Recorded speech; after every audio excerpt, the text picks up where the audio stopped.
جو ہے وہ اسرائیل کے حق میں نہیں ہے، وہ صہیونیت کے حق میں نہیں ہے۔ اور میرا خیال ہے پچھلے دنوں آپ نے امریکہ کے ایک بہت بڑا جو یہودی اسکالر ہے اس کی بھی تقریر سنی ہوگی، جس میں اس نے واضح طور پہ کنڈیم کیا اور اس نے کہا کہ ہم یہ تسلیم نہیں کرتے کہ اسرائیل جو کچھ کر رہا ہے، اور باقی دنیا بھی سن لے کہ تمام یہودی اسرائیل کو سپورٹ نہیں کرتے۔ چنانچہ انہوں نے معذرت کر دی۔ اب دوسری جو میری خواہش تھی وہ تھی کہ میں محمود درویش سے مل سکوں۔ وہ میرا فیورٹ شاعر تھا۔ محمد کاظم ہمارے دوست تھے، عربی کے بہت بڑے اسکالر۔ انہوں نے مجھے تعارفی خط دیا۔ بیروت کا ایک بہت بڑا ادبی رسالہ تھا الآداب، اور اس کے ایڈیٹر تھے سہیل الادریسی، اور اس خط میں انہوں نے یہی لکھا کہ یہ نوجوان ادیب ہے اور یہ مداح ہے محمود درویش کا، اور محمود درویش بھی ان کے میگزین میں چھپتے تھے، تو اس کی ملاقات کروا دیجیے۔ تو میری ملاقات ہو نہ سکی کیونکہ ان کی بیگم وہاں پہ ملی، چائے پلائی انہوں نے، اور انہوں نے کہا کہ ان دنوں وہ یہاں نہیں ہیں۔ مجھے نہیں انہوں نے بتایا کہ وہ کہاں ہیں، لیکن انہوں نے کہا کہ اس کے جب وہ یہاں بھی ہوتے ہیں تو ہم ان کی جو ہے موجودگی اس کے بارے میں بہت کم لوگوں کو اطلاع دیتے ہیں، کیونکہ اسرائیلی ایجنٹ جو ہے وہ ان کے پیچھے پڑے ہوئے ہیں۔ ظاہر ہے کہ ان کی شاعری جو ہے وہ آگ لگا دیتی تھی ہر طرف، اور پورے جو تھا خطہ فلسطین کا، اور اس میں اسرائیل بھی شامل ہے، اسرائیل تو خیر بعد میں ہوا، وہاں پہ محمود درویش کی آپ سمجھ لیں کہ وہی حیثیت ہے جو ہمارے یہاں علامہ اقبال کی۔ اور میں پچھلے پروگرام میں عرض کیا تھا کہ جب ان شاعروں کی فدوی تقان ہے، نزار قبانی ہیں، محمود درویش ہے، اور 3-4 بڑے جو فلسطینی شاعر ہیں، ان کی شاعری پڑھیں تو اپنی شاعری بہت روکھی پھیکی لگتی ہے، بغیر مقصد کے لگتی ہے۔ لگتا ہے کہ صرف جادوگری یا شعبدہ بازی ہے قافیہ ردیف کی کہ واہ واہ سبحان اللہ، اور ایک کوئی آسمانی مخلوق ہے جس کی تعریف اور توصیف میں کلابے باندھے جا رہے ہیں، لیکن جو ریئل پرابلم ہے ان کی طرف کم ہی اشارہ ملتا ہے سوائے حبیب جالب کے۔ تو شاعری جو فلسطین کی ہے، محمود درویش جو اتنا سا بچہ ہے، بھاگا چلا جا رہا ہے اپنے گاؤں سے، اسے نہیں پتا کہ اس کا کیا قصور ہے، اس کے سر پر سے گولیاں برس رہی ہیں، اس کا گاؤں مریا ویٹ کیا جا رہا ہے، وہ مطلب لائن میں کھڑا ہو کے بھیک مانگ رہا ہے روٹی کے لیے۔ ایک رسپیکٹیبل بچہ ہے، اسکول پڑھتا رہا ہے اور اب اسکول نہیں پڑھ رہا، اور سب لوگ اسے دھتکار رہے ہیں، اور اس کا کوئی وطن نہیں ہے، اس کا گھر نہیں ہے۔ اور صابرہ شتیلہ میں جو میسیکر کیا میرونائٹ وہ عیسائیوں نے بیروت میں، وہ وہاں بھی ہے اور اپنی جان چھپاتا پھرتا۔ شاعری تو تب ہوتی، شاعری گھر بیٹھے نہیں ہوتی۔ اگر گھر بیٹھے ہو تو وہ اس جیسی ہوتی ہے جیسی شاعری ہم کرتے۔ تو محمود درویش کی ایک بہت مشہور نظم ہے، اس کا نام ہے شناختی کارڈ۔ لکھو کہ میں ایک عرب ہوں اور میرے کارڈ کا نمبر 50,000 ہے، میرے بچے 8 ہیں، اور نواں اس گرما کے بعد آنے والا ہے۔ کیا تمہیں یہ بات اچھی نہیں لگی؟ لکھو کہ میں ایک عرب ہوں، ایک نام جس کا کوئی لقب نہیں، ایک ایسے وطن میں صابر و کانے جس میں ہر ذی نفس غیظ کی ایک ہیجانی کیفیت میں رہتا ہے۔ لکھو کہ میں ایک عرب ہوں، میرے بالوں کا رنگ جلے کوئلے کا ہے اور آنکھوں کا رنگ چاکلیٹی، اور میری شناخت کیا ہے؟ میرے سر پر کوفیہ ہے جس پر اکال بندھا ہوا ہے، میری ہتھیلی پتھر کی طرح سخت اور کھردری ہے جسے ہاتھ میں لینے سے نرم ہتھیلیوں میں خراشیں پڑ جاتی ہیں۔ میرا پتہ، میں ایک دور کھڑے گاؤں سے ہوں جسے اب دنیا بھول چکی ہے، اس کی گلیوں اور کوچوں کا کوئی نام نہیں، اور اس کے سب باسی کھیتوں میں ہوتے ہیں یا پھر پتھروں کی کانوں میں۔ کیا تمہیں یہ برا لگا؟ لکھو کہ میں ایک عرب ہوں، تم نے میرے اسلاف کی انگور کی بیلیں چھین لی۔ لکھو کہ میں ایک عرب ہوں کہ تم نے میرے اسلاف کی انگور کی بیلیں چھین کے لے لیں، اور وہ قطع اراضی بھی جو ہم جوتتے تھے، میں اور میرے سب بچے، اور تم نے کچھ بھی نہ چھوڑا میرے لیے اور میرے ان بیٹوں اور پوتوں کے لیے سوائے ان چٹانوں کے۔ اگر ایسا ہے تو پھر صفحہ اول کی پیشانی پر لکھ لو کہ میں جو انسانوں سے نفرت نہیں کرتا، میں کسی پر غلبہ و ستو چاہتا ہوں، میں جب فاقوں مرتا ہوں تو اپنے غاصب کا لحم نوچ کے کھاتا ہوں، ڈرو اور حذر کرو میرے فاقوں سے اور میرے طیش و غضب سے، لکھو کہ میں ایک عرب ہوں۔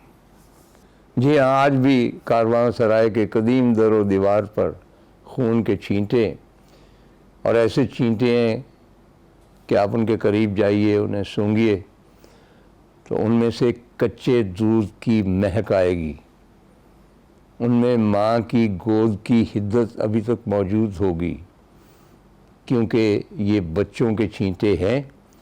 پچھلے پروگرام تک 600 تھے، آج صبح جب میں نے نمبرز دیکھے ہیں تو 1500 بچے ہلاک ہو چکے ہیں، 1500 بچے۔ اور وہ چھینٹے کیسے ہیں؟ ہمارے ایک دوست بھی ہیں اور بہت مشہور مصور، انٹرنیشنل ان کی ریپیوٹ ہے، عمران قریشی۔ تو ان کا جو ٹپیکل ایک انداز ہے پینٹنگ کا کہ وہ کینوس پر خون رنگ کے یعنی سرخ رنگ کے چھینٹے بکھیر دیتے ہیں، اور اس کے بعد کسی کسی چھینٹے میں ایک گلاب بنا دیتے ہیں، کوئی پھول بنا دیتے ہیں۔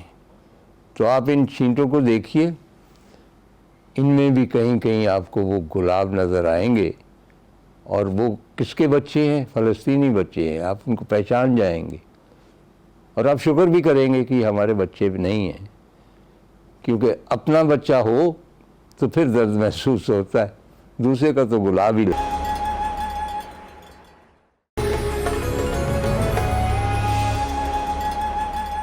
یہ جو بچے ہلاک ہو رہے ہیں، کسی نے اعتراض کیا کہ آپ کہتے ہیں کہ مار ڈالے گئے، ہلاک ہو گئے، یہ شہید ہوئے ہیں، ڈیفینیٹلی شہید ہوئے ہیں، لیکن شہید کی ڈیفینیشن میں تھوڑا سا فرق ہے، کیونکہ شہید جو ہوتا ہے وہ جاتا ہے اپنی جان قربان کرنے کے لیے، وہ اپنا دفاع کر سکتا ہے، یہ دفاع نہیں کر سکتے، یہ ہماری غفلت کی وجہ سے مارے جاتے ہیں۔ اور ایک بہت بڑی پرابلم ہے ان کی، غزہ کے اسپتال پہ بمباری ہوئی، آپ جانتے ہیں اسرائیل نے اس کو تباہ کر دیا، اور 400 لوگ شہید ہوئے، جن میں سے بیشتر بچے تھے۔ صرف وہ بچے نہیں جو چھوٹے ہوتے ہیں، ماؤں کے پیٹ میں جو بچے تھے وہ بھی، جو نوزائیدہ بچے تھے وہ بھی۔ اور ان کی مصیبت یہ تھی کہ آپ ان کو دفن کس طرح کریں؟ میں نے ڈسکرپشن پڑھی ہے کہ بچے کا سر پڑا ہوا ہے، بازو کہیں پڑے ہوئے ہیں، آپ ان کو کیسے اکٹھے کریں گے؟ کہاں سے اتنے تابوت لے کر آئیں گے؟ ہم بالکل اطمینان سے اپنے گھروں میں بیٹھے ہوئے ہیں، اور ہمیں بچپن سے یہ کہا جاتا تھا، مطلب پڑھایا جاتا تھا، شاید نصاب میں بھی شامل تھا، کہ جناب ہم سب مسلمان دنیا کے ایک ہی امت ہے، اور کسی ایک مسلمان کو کانٹا چبھے تو سب مسلمان اس کی درد محسوس کرتے ہیں۔ درد محسوس نہیں کی؟ اتنی بڑی امت ہے، کسی ایک نے وہ درد محسوس نہیں کی؟ اگر کہا جاتا ہے کہ ساری امہ ایک ہے اور درد محسوس ہوتا تو کیوں نہیں کی؟ ہزاروں کانٹے ہیں، ایک بھی نہیں ہے، اور چھوٹے چھوٹے خنجر ہیں، تو کیوں اس قسم کی آپ ہمیں تعلیم دیتے ہیں کہ ہم آس لگا کے بیٹھ جاتے ہیں کہ کل کچھ نہ کچھ تو ہوگا؟ اور ابھی آپ سے ہی مشورہ کرنا چاہتا ہوں، میں لا علم انسان ہوں، کچھ عرصہ پہلے خبر آئی کہ جی ایک فوج بن رہی ہے، اور 30 ممالک کی فوج ہے، مسلمان ممالک کی، اور اس کے سپہ سالار اعظم ہیں جو تلواریں لہرا کے رقص بھی کرتے ہیں، اور یہ فوج اس لیے کہ جہاں بھی مسلمانوں پہ کوئی آفت آئے تو یہ اس کی مدد کو پہنچے۔ میں اخبار تلاش کرتا ہوں، لوگوں سے پوچھتا ہوں یہ فوج کہاں ہے؟ چلیے وہاں نہ جائے، غزہ، وہاں جان کا خدشہ نہ جائے، باہر آئے کہیں پریڈ کر کے فلسطین زندہ باد، ہم تمہارے ساتھ ہیں، نعرے لگا کے اپنے گھروں کو چلے جائیں، اس میں تو کوئی حرج نہیں، جان کا تو کوئی خدشہ نہیں۔ ہمارے نصاب میں ایک اور کہانی شامل ہے، اور ہم اس پہ یقین ہی کرتے ہیں، ظاہر ہے کرنا پڑتا ہے، کیونکہ تاریخ جو مینوفیکچر کی جاتی، بچے یا ہم جیسے لوگ کو ہمیں یقین کرنا پڑتا ہے، اور کہا یہ گیا کہ کسی ایک بچی نے فریاد کی اور لشکر کے لشکر چلے آئے ایک بچی کی فریاد پر. تو وہ جس طرح کہا تھا مرتا پریتم نے، ایک روئی سی تھی پنجاب دی تو لکھ لکھ مارے بہن، اج لکھاں تیاں روندیاں، آج لاکھوں بیٹیاں رو رہی ہیں، بین کر رہی ہیں. تو وہ جو ایک لڑکی کی آواز پر، اس کی فریاد پر لشکر آ جاتے تھے، وہ لشکر کہاں ہیں؟ تو یہ تھوڑا سا فریب جو ہمیں دیا گیا تھا تاریخ کا، یا ایک سراب تھا، یا یہ کہ ہم بنیادی طور پہ ویسے ہی ڈرپوک لوگ ہیں، ہم صرف نعروں پہ یقین رکھتے ہیں، کتابوں پہ یقین رکھتے ہیں، ایکشن پہ یقین نہیں رکھتے. میں یہ نہیں کہہ رہا کہ آپ ہتھیار پکڑیں اور وہاں چلے جائیں، کیونکہ ہم اس قابل ہی نہیں، ہم نے پوچھ کے ہتھیار اٹھانے ہیں نا. اس لیے ایک اور بیان جو میں اخباروں میں پڑھتا ہوں، باہر کے لیڈروں نے بھی دیا، یورپ امریکہ کے، جو بہت جنہوں نے ایکسٹریم پہ جا کے، اول تو انہوں نے کہا کہ بالکل جائز ہے، license to kill, Israel has a right to defend itself. اور ڈیفینس کہاں پہ؟ Israel is at war. بھائی وار، ان کے پاس تو توپیں ہیں، ٹینکیں ہیں، میزائل ہیں، سب کچھ. دوسری جانب کون لڑ رہا ہے؟ دوسری جانب کون سی فوج ہے؟ ایٹ وار ہیں. تو اس صورتحال میں ہمارے ہاں بھی ایک دو لیڈران کرام نے یہ بیان دیا کہ فریقین کو تحمل کا ثبوت دینا چاہیے، دونوں کو. اب یہ ہے کہ ایک طرف سے ایک ٹینک آ رہا ہے اور ایک بچہ غلیل لے کے کھڑا ہوا ہے، پتھر مارنے کی کوشش کر رہا ہے. تو بچے کو بھی کہا جا رہا ہے کہ تحمل سے کام لو. یا ایک ہاتھی ہے، اس کے پاؤں تلے ایک چڑیا ہے، وہ روننا چاہتا ہے، اور دونوں کو کہا جا رہا ہے، چڑیا کو، تحمل سے کام لو. یہ منافقت نہیں تو اور کیا ہے؟ شرمناک بات ہے نا. اب سیدھا سیدھا کہیں ہاتھی کو کہ بھئی کچل دو اس کو.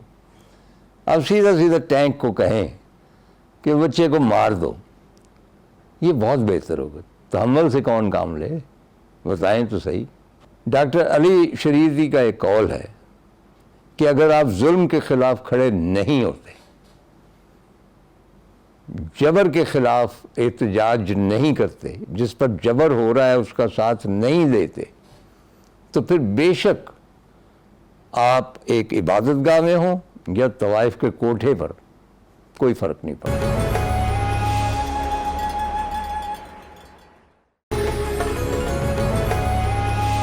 لٹریچر ورکس ٹاٹ نامی ایک سرکاری جرمن ادبی تنظیم ہے، اور وہ میرا خیال ہے کہ ہر برس کسی بھی ساؤتھ ایسٹ ایشین یا ایشین بڑے شاعر کو یا ناول نگار کو وہاں مدعو کرتے ہیں، اور اس کے اعزاز میں تقریب ہوتی ہے. یہ محض اتفاق ہے کہ ایک برس قرآن میرے نام پڑا اور مجھے میرے ناول راک کے حوالے سے مدعو کیا گیا برلن میں. تو وہ کرسٹینا آسٹن ہیلٹ ہیں، professor doctor Christina Austin Helt, Heidelberg university میں پڑھایا کرتی تھی. وہ خصوصی طور پہ وہاں پہنچی، وہ تقریب کی میزبان تھی. چنانچہ راک کے کچھ حصے جرمن میں ٹرانسلیٹ کر کے پیش کیے گئے، اور ایک دو حصے ان کی ڈرامائی شکل وہاں پہ پیش کی گئی. ظاہر ہے کہ اس کے بعد مجھے کچھ نہ کچھ کہنا تھا. تو میں نے اپنی تقریر میں جو نارمل انداز ہوتا ہے شکریہ کا، جو رسمی ایک شکریہ ادا کیا جاتا ہے کہ آپ بہت بڑا اعزاز ہے اور وغیرہ وغیرہ، اس کے بعد میں نے کہا کہ میں اور برلن اجنبی نہیں ہے. میں پہلے بھی یہاں آ چکا ہوں. پہلی مرتبہ میں آیا 1958 میں. تب میں سوویت یونین کا مہمان تھا. ایسٹ برلن میں میں ٹھہرا، اور ہم بڑی آسانی سے ایسٹ برلن سے ٹرین لے کے ویسٹ برلن آیا جایا کرتے تھے. یہ علیحدہ علیحدہ تھے، فرینچ علیحدہ تھا، برٹش علیحدہ تھا، سوویت علیحدہ تھا، امریکن علیحدہ تھا، لیکن بنیادی طور پہ ایک مغربی بلاک کا حصہ تھا اور دوسرا ایسٹرن بلاک کا یعنی رشین تھا. تو میں رشین بلاک میں ٹھہرا ہوا تھا اور کوئی آمد و رفت پہ کوئی پابندی نہیں تھی. میں نے کہا میں دوسری مرتبہ آیا 1969 میں شاید,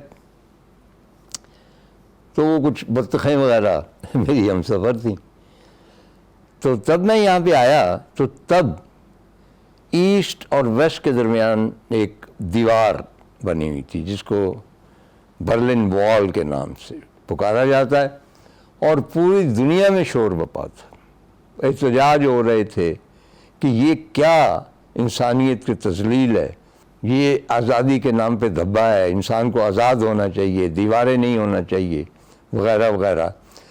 اور سو کہ بہت سارے مشہور جو سنگر تھے وہ برلن کی وال کے پاس جا کے اس کے سائے میں کانسرٹ کرتے تھے, اور وہ بھی یہی کہتے تھے کہ سب کو ایک ہو جانا چاہیے, یہ برلن کی وال کو ڈھا دینا چاہیے. سو کہ پریزیڈنٹ کینیڈی اس زمانے میں آئے وہاں پہ برلن میں, تو انہوں نے برلن وال کے سائے میں کھڑے ہو کے نعرہ لگایا کہ ایک پتہ نہیں کیا برلنر, یعنی میں بھی برلنر ہوں اور یہ دیوار ڈھا دینی چاہیے. میں نے کہا جی میں بھی بہت متاثر ہوا اس بات سے, میں خود دیواروں کے خلاف ہوں, اس لیے مجھے برلن وال پسند نہیں آئی. برلن وال کو 20 کلومیٹر شاید لمبی تھی, 10-12 فیٹ اونچی تھی وغیرہ وغیرہ. تو میں نے ذرا سا توقف کر کے کہا لیکن کیا دیواروں میں اور دیواروں میں کچھ فرق ہوتا ہے, یا یہ ہے کہ ایک خطے میں ایک دیوار جو ہے وہ اور طرح کی ہوتی ہے, دوسرے خطے میں اور ہوتی ہے, کیونکہ دنیا کا ایک ایسا خطہ ہے جہاں برلن وال سے کوئی 5 گنا زیادہ لمبی وال ہے, تقریباً 100 کلومیٹر کی, اور برلن وال سے کوئی 5 گنا اونچی وال, اور کوئی اس کے نزدیک نہیں جا سکتا. اور وہ جو وال ہے وہ کھیتوں کو تقسیم کرتی ہے, زیتون کے باغوں کو تقسیم کرتی ہے, آبادیوں کو تقسیم کرتی ہے, گھروں کو تقسیم کرتی ہے. فلسطین کا نام نہیں لیا میں نے کہا کہ فیملیز کو تقسیم کرتی ہے. مجھے حیرت اس بات کہ برلن وال پر اگر اتنا مطلب شور و غل مچا تھا تو یہ وال کیا ویسٹ کو اور امریکہ کو یہ والی دیوار نظر نہیں آتی؟ کیا یہ آزادی کے نام پر ایک دھبا نہیں ہے؟ کیا یہ ایک جرم نہیں ہے کہ اتنی بڑی وال بنا کے لاکھوں لوگوں کو قید کر دیا جائے؟ یعنی اوپن ایئر ایک جیل ہے, اس سے وہ باہر نہیں جا سکتے. تو میں نے کہا کہ میں کوئی پولیٹیکل آدمی نہیں ہوں, میں تو صرف دیواروں کا تقابل کر رہا تھا کہ یہ مجھے تھوڑا سا فرق نظر آیا. تقریر جب میں نے ختم کی تو ہال میں سناٹا تھا, خاموش, ایک بھی تالی نہیں بجی, اور کچھ لوگوں کے چہروں پہ غصہ تھا, اور مجھے اس کی سمجھ نہیں آئی. میں نے کوئی ایسی انہونی بات بھی نہیں کی, کوئی سیاسی بات بھی نہیں کی.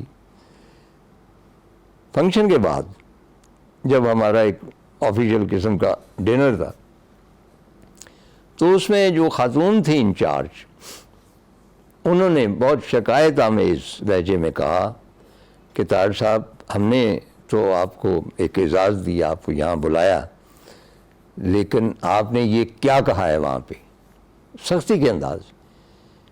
میں نے کہا جی کون سی میں نے غلط بات کی؟ کہ نہیں, آپ نے فلسطین کی اس وال کا نام لیا ہے جو غزہ میں ہے. میں نے کہا جی میں نے کوئی نام نہیں لیا. کہنے کہ نہیں, سب کو معلوم تھا کہ آپ کا مطلب کیا ہے, اور کیا آپ کو معلوم ہے کہ ہماری جو تنظیم ہے وہ بین ہو سکتی ہے اور آپ کو گرفتار کیا جا سکتا ہے, اس لیے کہ جرمنی میں یہ ایک جرم ہے فلسطین کی حمایت اس طرح کرنا کہ وہ اسرائیل کے خلاف جاتی ہو, یا اسرائیل کی کسی بھی پالیسی پہ کرٹیسائز کرنا. یعنی اگر کوئی بھی شخص یہ کہے کہ جس طرح یہودی کلیم کرتے ہیں, اور واقعی میں محسوس کرتا ہوں کہ ان کے ساتھ بہت زیادہ ظلم ہوا, یعنی جس طرح ان کو جلایا گیا, بے گھر کیا گیا, پورے یورپ میں سے ان کو اکٹھا کیا گیا ہے, اور فیملیز تھی, ان میں بچے بھی تھے. اخوائش کا کیمپ جو ہے وہاں پہ جائیں, ہڈیوں کے ڈھیر لگے ہوئے ہیں. میں بہت زیادہ ابھی مطلب اسرائیل نے جو کچھ کیا اس کے باوجود میں سمجھتا ہوں کہ یہ بہت زیادہ بڑا ظلم تھا، ایک بہت بڑی زیادتی تھی۔ اگر وہ کلیم کرتے ہیں کہ 60 لاکھ یہودی جو ہیں وہ آگ میں بھسم کر دیے گئے، تو اگر کوئی بھی شخص یہ کہے کہ نہیں 60 لاکھ نہیں 59,999 جیوز جو تھے وہ مارے گئے تھے، تو یہ ایک قابل تعزیر ایک جرم ہے۔ یعنی جو انہوں نے بیان کیا ہے منون آپ نے اس کے اوپر یقین کرنا ہے، ورنہ آپ پکڑے جائیں گے۔ چنانچہ اس کا نتیجہ یہ نکلا کہ ایک برٹش آفسر انہوں نے کویشچن کیا، انہوں نے بھی یہی کہا کہ بھئی 60 لاکھ تو نہیں لگتا کہ پورے یورپ میں اتنے ہوں گے، انہوں نے کہا شاید 50 لاکھ۔ وہ جب تک برٹن میں رہے وہ محفوظ رہے، جو ہی وہ جرمنی میں آئے ان کو گرفتار کر لیا گیا۔ چنانچہ میں نے اپنی جو میزبان تھی اس سے تھوڑی سی معذرت کی، اور میں نے کہا بی بی یہاں پہ آپ کہتے ہیں کہ جی آزادی ہے اظہار، آپ جانتے ہیں کہ یورپ میں بہت ہوتا ہے، مطلب نعوذ باللہ قرآن پاک جلائے جا رہے ہیں نا ڈینمارک میں، سویڈن میں، اب تو خیر وہ لا بنا رہے، اور اس کو ڈیفینڈ کس طرح کیا جاتا ہے؟ جی آزادی اظہار ہے، یہاں کوئی بھی کچھ کہہ سکتا ہے۔ اگر آپ کارٹون بناتے ہیں لاکھوں اربوں لوگوں کی دل آزاری، یہ تو آزادی اظہار ہے، فریڈم آف پریس ہے۔ لیکن آپ یہ دیکھیے کہ اگر آپ چھوٹا سا بیان اسرائیل کے خلاف دے دیتے ہیں اور آپ اس کے اوپر یقین رکھتے ہیں، یا آپ فلسطینیوں کے حق میں کوئی بات ایسی کہہ دیتے ہیں جو اسرائیل کے، تو یہ قابل تعزیر جرم۔ باقی چیزیں جو ہیں وہ آزادی اظہار کے ضمن میں آتی۔ چنانچہ یہ جو کنٹراڈکشن ہے، میں پہلے بھی عرض کرتا ہوں، اٹس اے بگ گلٹ۔ پورے یورپ کے ایک بڑا ان کا گلٹ ہے، جرم ہے۔ دے نو کہ they have done all this to Jews, اور اس کا خمیازہ کون بھگت رہا ہے؟ فلسطینی، جن کا کوئی تعلق نہیں تھا اس میسیکر سے، اس ہولوکاسٹ سے ان کا کوئی تعلق نہیں تھا، اور اب وہی یہودی جو ہیں وہ ہولوکاسٹ کر رہے ہیں فلسطینیوں۔ اس پر ہمارے ایک دوست نے کہا، although میں I don't agree، کہ اس میں بعض اوقات ہمیں شک ہوتا ہے کہ شاید یورپ نے جو کچھ کیا ٹھیک ہی کیا۔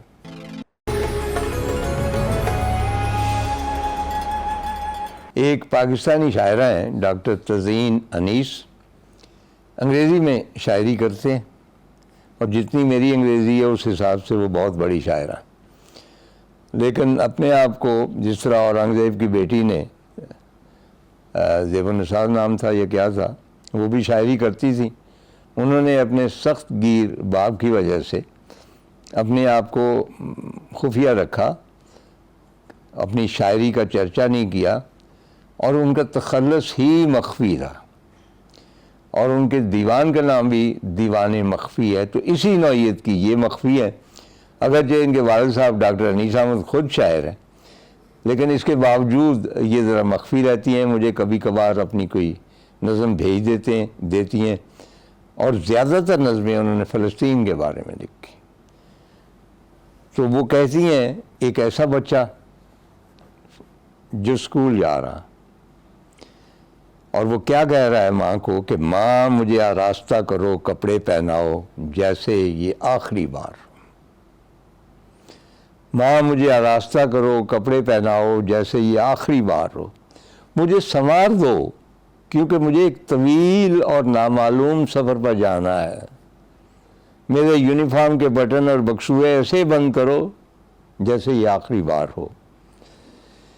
میں بہت بانکا اور سجیلا لگنا چاہتا ہوں، مجھے آخری دودھ پلا دو ماں، میرا آخری چاکلیٹ کھلا دو، اور کینڈی جس کا ذائقہ میری جان ہے وہ بھی کھلا دو، اور ساحلوں پر جتنے بھی سنگریزے بکھرے پڑے ہیں وہ میری جیبوں میں بھر دو، میں ان سے کھیلوں گا، اور میری بات سنو جیسے یہ میری آخری بات ہو سکتا ہے میری یہ سرگوشی اور کوئی نہ سنے، میری آواز صدا بصحرا ہو جائے، یا میری یاد ایک ایسے تابوت میں دفن ہو جائے جسے گارڈ آف آنر پیش کیا جائے، ماں میرے ساتھ مسکراؤ،